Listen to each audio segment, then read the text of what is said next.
Isn't this something worth celebrating? Did they have to be there in the first place? Well, they were there. Were those who are imprisoned supposed to be imprisoned in the first place? Were there any charges that can be sustained against thousands of our supporters? Do we need to dialogue or discuss about this? Should the dialogue be about rights? Should we negotiate whether we Isn't the issue of political prisoners critical and deserving a discussion? The only fact that I can state is that for certain we knew, because judicial officers were very clear on this. We shall not give you bail until after 15th. We all knew. All lawyers who are in these courts will tell you.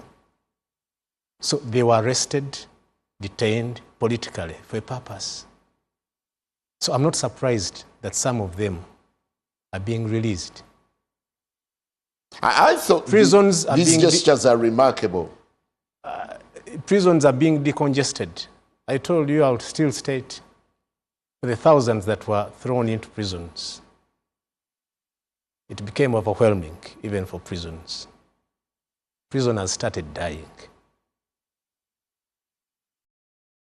Even sustaining the crowds that were in prisons were not sustainable. The courts were so busy. We were leaving courts in the night. They would bring hundreds at Mengo. They bring hundreds in Wakiso, hundreds in Nakawa, with a view to overwhelming us. Indeed, we're a little bit overwhelmed as lawyers of NUP. And it is a fact that over time, progressively, they are being released.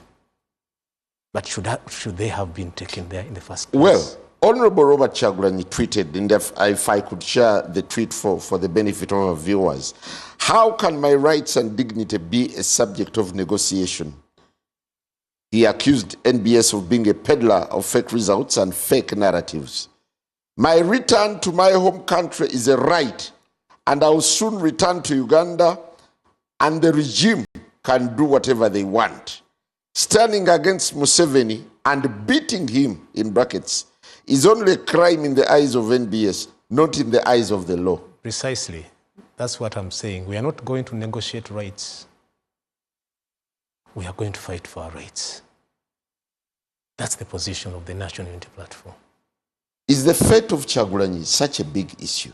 His return or stay in exile? It's not a big issue, but he's a leader. If we can agree on that. You know, he's contested in elections. Maybe what we lose. He contested in the elections, and his continued absence maybe should, you know, concern his party.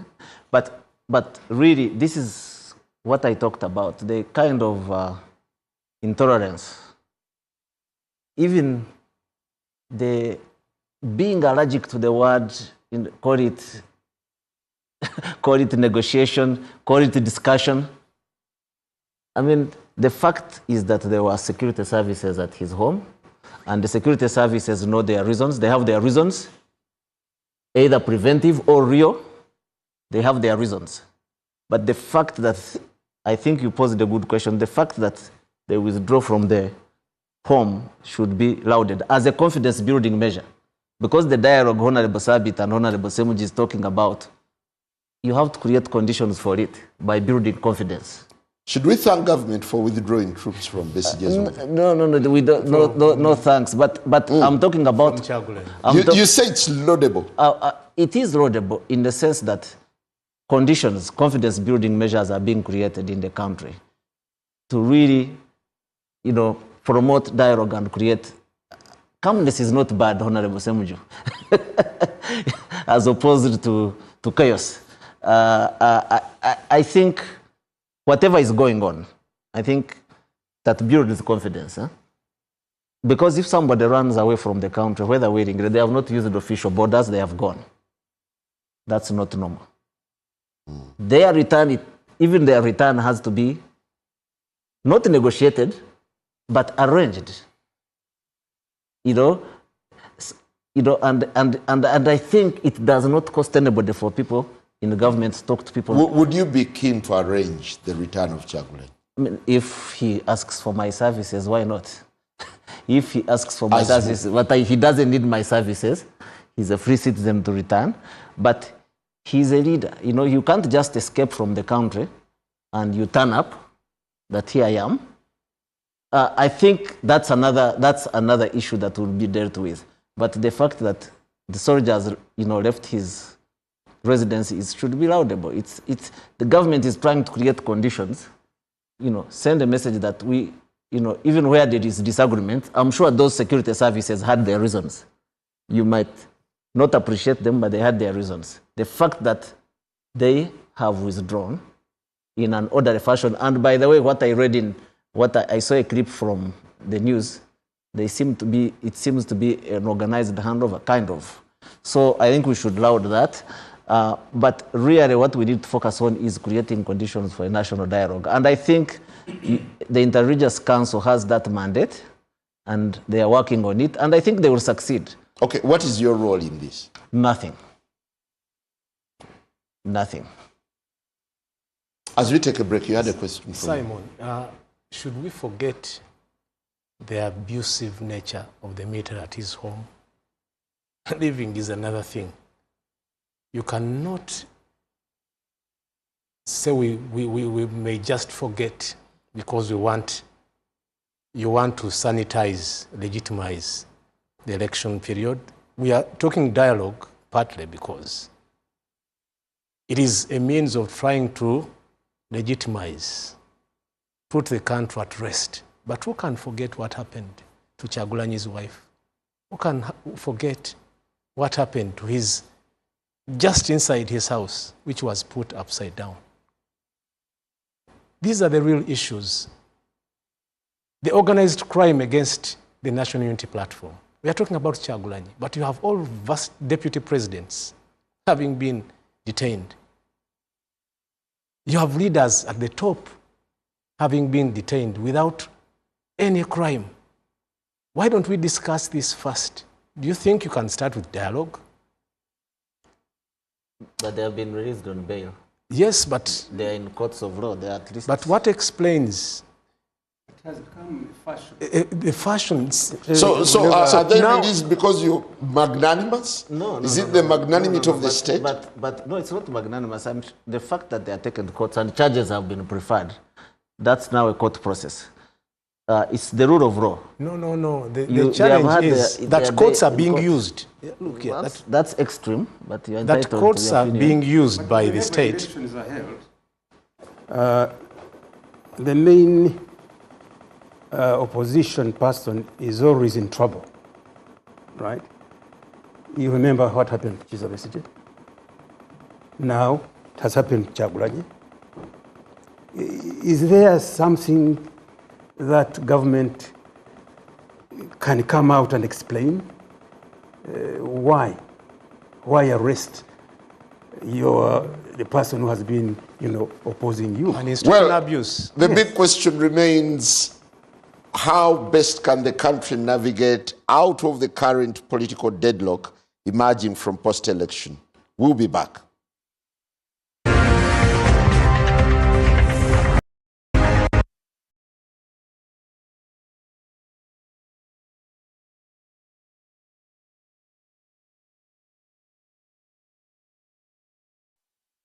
Welcome back as we take a deep dive into the state of affairs. Well, my panelists agree that there is a semblance of a deadlock in the country, but how best can it be navigated is the big question. I'll start with you, Honorable Semuju. So as a journalist, when Mengo was in a dialogue with Museveni, the outcome was supposed to have been a regional tier. Even the content had been discussed. And eventually, when that didn't materialize, you remember around 2009, the current Katikkiro of Uganda, together with the other ministers, getting arrested. Now the discussion shifted from the issues that formed the serious dialogue to the fieldom of Katikkiro Mayiga and his team. And their release and abandoning of charges eventually became a point for celebration. I see the Adonias taking us to the same path. Because the dialogue that people have been demanding in Uganda, including a national conference, had nothing to do with the political prisoners, had nothing to do with the military raiding Kyagulanyi's home. It had everything to do with the peaceful transfer of power. This Jack Sabiti, some of you don't know Jack Sabiti. Jack Sabiti was in Libya training with Museveni going to remove Obote. He's a soldier you were talking. You know him as an FDC leader. But the point of departure, the point at which he left NRM, had nothing to do with political prisoners. But something people have been craving for a very long time, peaceful transfer of power. At that time, at least when these Sabitis were still there, Museveni's contemporary, we were being run by a group. That group has now been decimated. You are now run by Museveni and his family, Sare and Mhozi and others. Maybe we'll need to go back. So the national dialogue, and remember, I was a journalist when Museveni approached the late Sam Munjuba and the Sebugwaos. At that time, BSG had gone to South Africa. What the reform agenda told Museveni is that, thank you very much. I think Njuba went and met Museveni. But they said, we now need a dialogue that will involve everybody and the issues discussed and agreed before, and then you can come and discuss those issues. If you approach National Unity Platform today, and your dialogue is on return of Kyagulanyi, of you not going back to his house, and if you those ones releasing political prisoners, those ones Museveni will grant those ones even before sunset, and so he will bring cameras to say that we are now good people. We have left Kyagulanyi's home. Now some political prisoners have been freed. So we need to go back to the issues that are creating uncertainty in the country. You can't grow a country under these conditions. Yeah, but how would you get into a dialogue when your colleagues are incarcerated in prison? You can do this concurrently. I thought it's one of the conditions to facilitate. You see, confidence building. It's called confidence building. Yes, I have told you with Mengo, the discussion was on the form of governance. And they spent quite a lot of time. They were meeting in the State House in Nakasero, thinking that Museveni was genuine about everything.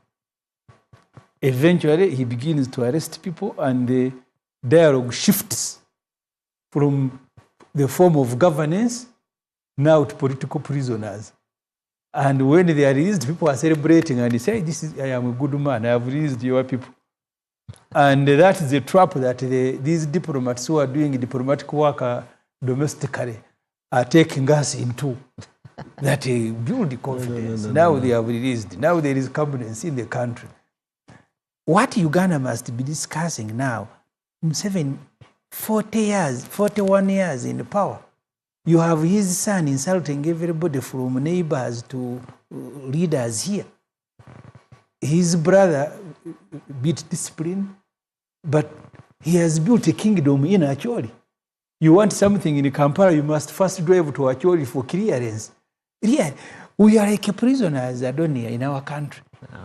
You want appointment, you must drive to Guru. The road is very bad, 4 hours. No. And then you go there and you kneel, and then they say, now, Semuju, you have cleared you. That's what happened in these elections. That you have declaration forms in your hand. But either you call Sare or you call another person, then they say, Semuju is not very bad. That one you can announce. So the dialogue that people wanted, the country hadn't even reached this level. I don't even know where to begin from. Because at that time you had one issue that Museveni was using the military and money and everything to stay in power. Now there is full capture of the state. You go to the judiciary, but the other day he was swearing a Chief Justice at his home. Can you imagine a Chief Justice now? As if he was asking for a job at his farm. So national issues have become private. privatization of the state, militarization.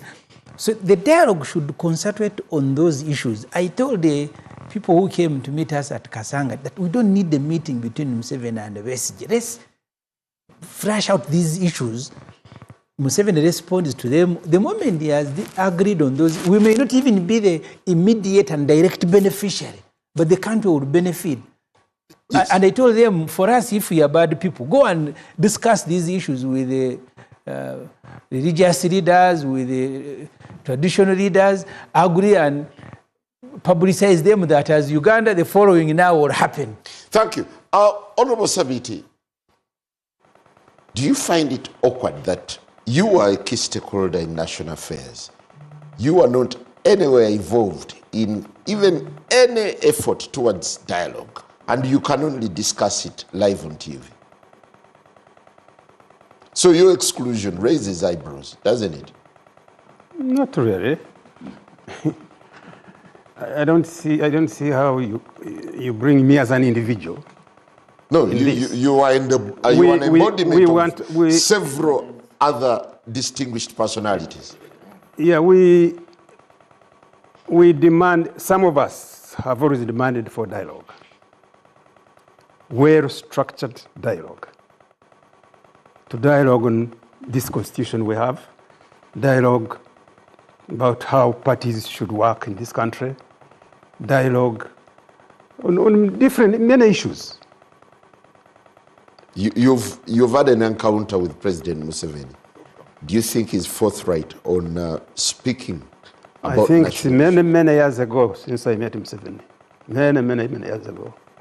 I've had no encounter with Museveni. And I'm saying it in good faith. Right? Okay. When you met him then, was he well-meaning? The last time I discussed issues on Uganda was on the type of governance. The type of governance in Uganda. And I was insisting on term limit, and number 2, to have 2 chambers. And those are the 2 issues I discussed with him. And those are many years ago, and have not met Museveni since then.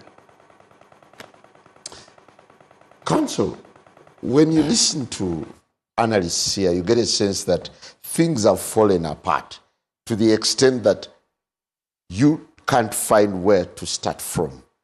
As the National Unity Platform yourselves, what kind of discussion would be ideal for you internally to forge a way forward?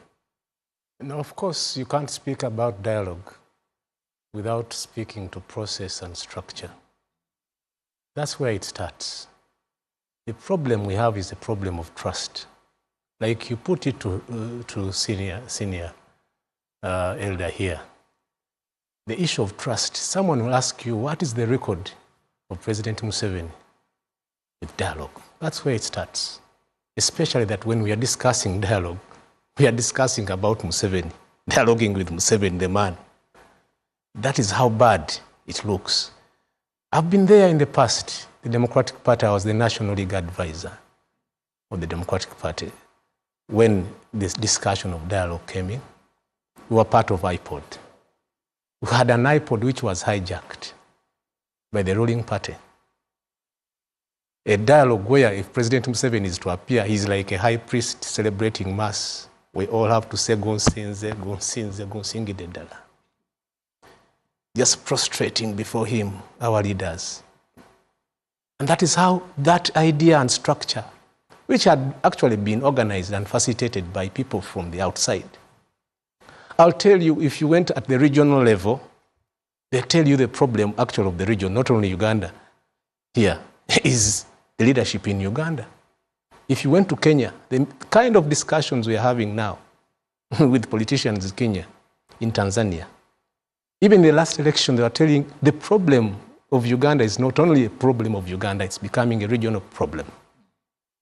And that is the discussion that we have now.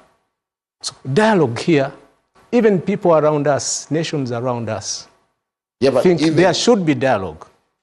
Before you seek to speak to your political rivals, in this case President Museveni, is NUP in itself, in shape, to interact with other colleagues from different parties, to have a common front? I'll remind you, probably you are aware, one of the last attempts to dialogue that actually political parties across board were kind of impressing was because they were led by a person they trusted. The late Dr. Paul Kaanga Ssemwogerere had started a dialogue of sorts across board. And we had termed him, I think Dr. Kizza Besigye termed him the remaining glue. We are missing such persons in this country that we can respect and trust across board. I'm telling you, we are aware in the National Unity Platform that this talk of dialogue to us is empty talk aimed at legitimizing. We do not believe that in their hearts of hearts, they believe there should be that discussion now. They believe they have the numbers and still pushing for numbers through court. The discussion should be institutional. Institutional collapse. We are telling you how dirty the Electoral Commission is, how partisan the police is. The army, we all know, is for the commander-in-chief. You know, we are telling you how RDCs are manning elections. These are institutional challenges. Yeah, but your that the dialogue. Council Muyizi, your principle is quite ambivalent towards anything to do with talks. What is his alternative? The alternative is a discussion across board on the Uganda we want. I thought that's dialogue. The issue is process and structure. We do not have that structure and process and trust. Okay, there is always a starting point. The last that he had. But if from the onset you say, I am against this. The Honorable Kyagulanyi was behind what we called the unity in diversity. All these leaders know. The FDC was on table. The DP was on table. The NRM through Ndugu Ruhakana Rugunda was on table. We had a convener that everyone believed. The first signature was from the National Unity Platform. Just as young as it was, there is the goodwill, but what is the structure and process? Do we believe? And how do we go to dialogue with a person we believe has no history of dialogue? And as you stated, our hands are tied. Our leaders are incarcerated. Do you want us to discuss on whether the National Unity Platform should organize or not? For starters, there are basics that can show goodwill. Do you believe in political parties being free to operate? How do you then want to sit in dialogue with political parties when you do not believe in political parties operating? So there are certain principles to start with. The goodwill should not be in the talk. We should see President Museveni and the NRM. Let's go back on a few things. Ambassador Dunia, looks like the foundation for any meaningful dialogue in Uganda is quite shaky and cast in doubt. Doesn't it, for starters, render any attempt or any effort futile? No. I mean, there are foundations, and he talked about what was being done to promote the national dialogue. Honorable Semuji talked about 2016, where I was involved a bit. I think we can learn lessons from those and build on them. I mean, we are going to have dialogue, and it's not leadership to say, because I don't trust my opponent or they are tricksters, we're not going to dialogue. How did you get involved in the first place? In the 2016? 2016, after the elections, there was an idea that FDC then was the leading opposition, and NRM. There was, because they are always, you have to begin somewhere, that there would be some dialogue on key issues that will lead to a national dialogue. But you know, these were two major political parties in parliament. You know, there was also post-election kind of tension, and we started off very well, and Honorable Semuji knows it. There were a series of mediators that were proposed. What was the big issue then?